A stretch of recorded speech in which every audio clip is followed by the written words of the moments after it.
برس پہلے امریکی امیگریشن قوانین میں کی گئی نرمی کے باعث پاکستان اور دیگر مسلمان ملکوں سے تعلق رکھنے والے لوگوں کی ایک بڑی تعداد امریکہ میں آباد ہوئی، جو بڑھ کر تقریباً 80 لاکھ تک جا پہنچی ہے۔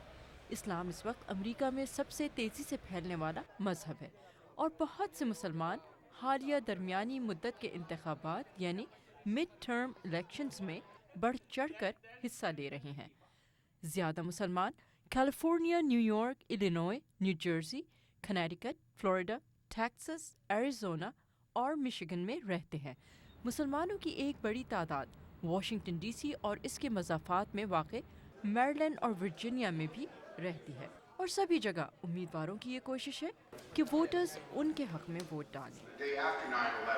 9/11 کے دوسرے دن کانگریس میں میری قرارداد منظور ہوئی، جس کا مقصد مسلمانوں کے امریکی تہذیب میں کردار کو سراہنے کے ساتھ ان کے خلاف امتیاز ختم کرنا تھا۔ ورجینیا اسٹیٹ میں ہونے والا امیدواروں کا یہ فورم امریکہ کے درمیانی مدت کے انتخابات میں ہونے والے اجتماعات اور جلسوں ہی کی ایک جھلک ہے۔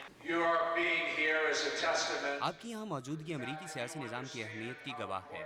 رائے عامہ کے مطابق 58% مسلمان امریکنز کالج ڈگری یافتہ ہیں اور وہ $50,000 سالانہ سے زیادہ کماتے ہیں۔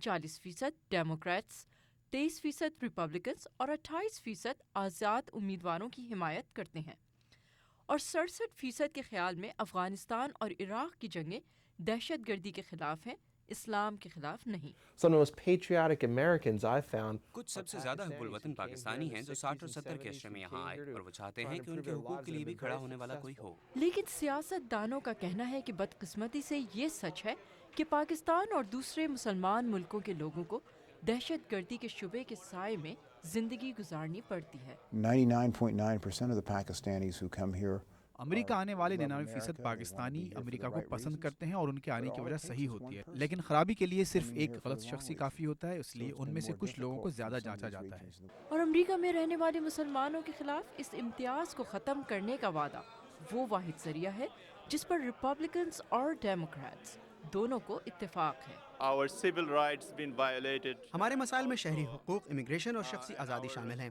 اگر آپ ہوائی سفر کر رہے ہوں تو مسلمان ہونے کی وجہ سے آپ کو پریشان کیا جاتا ہے، اسی لیے ہماری کمیونٹی کے لیے ضروری ہے کہ ووٹ ڈالیں۔ لیکن امریکہ میں بسنے والے پاکستانی اس سال کے مڈ ٹرم الیکشنز میں ریپبلکنز کی حمایت کریں گے یا ڈیموکریٹس کی، یہ کہنا غیر یقینی ہے۔ حالانکہ ان میں سے 40% ڈیموکریٹس ہیں، تقریباً 36% اعتدال پسند، 27% آزاد خیال اور 21% قدامت پسند ہیں۔ ہم لوگوں کا ووٹ ابھی امپورٹنٹ ہو گیا ہے، تو ابھی اس لیے یہاں کینڈیڈیٹ آ رہے ہیں۔ 5-6 سال پہلے کوئی نہیں آ رہا تھا، تو ابھی کمیونٹی بھی زیادہ انوالو ہو گئی ہے، کویشچنس پوچھ رہے ہیں۔ آج دیکھیں اگر ریپبلکن اور ڈیموکریٹ آئے تھے۔ اور اب امریکہ میں رہنے والے پاکستانی اور مسلمان نہ صرف سیاسی نظام میں شامل ہو رہے ہیں بلکہ ان میں سے کچھ سیاسی منصب کے لیے بھی کوشاں ہیں۔ جو سیکنڈ جنریشن پاکستانیز ہیں they are coming about and they are doing very nicely. Saqib علی میریلینڈ سے لڑ رہے تھے for the House of Delegates seat and he has won the Democratic primary، اور یہ ڈیموکریٹس کی ڈسٹرکٹ ہے، اس میں جو ہے if you win the Democratic primary it's almost certain کہ آپ جو ہیں وہ جنرل الیکشنز بھی جیت جائیں گے۔ امریکن مسلم کونسل کا قیام واشنگٹن ڈی سی میں 80 کے عشرے کے درمیان عمل میں آیا۔ یہ ایک لابنگ گروپ ہے، اور ان کے مطابق امریکہ میں اس وقت 2000 کے قریب مساجد اور اسلامک کمیونٹی سینٹرز ہیں۔ ان میں سے کچھ مساجد اپنے علاقوں کے لیے پولنگ اسٹیشنز کے طور پر بھی استعمال ہوتی ہیں۔ پاکستانی امریکنز بالخصوص مسلمان امریکنز کی بڑھتی ہوئی تعداد ایک سیاسی قوت کی صورت میں ابھر رہی ہے، اور اگر موجودہ رجحان جاری رہا تو شاید امریکہ کے مسلمان بہت جلد دنیا بھر کے مسلمانوں کے لیے طاقت اور ہمت کا ذریعہ بن سکیں، اتنی جلد کہ شاید خود ان کے وہم و گمان میں بھی نہ ہو۔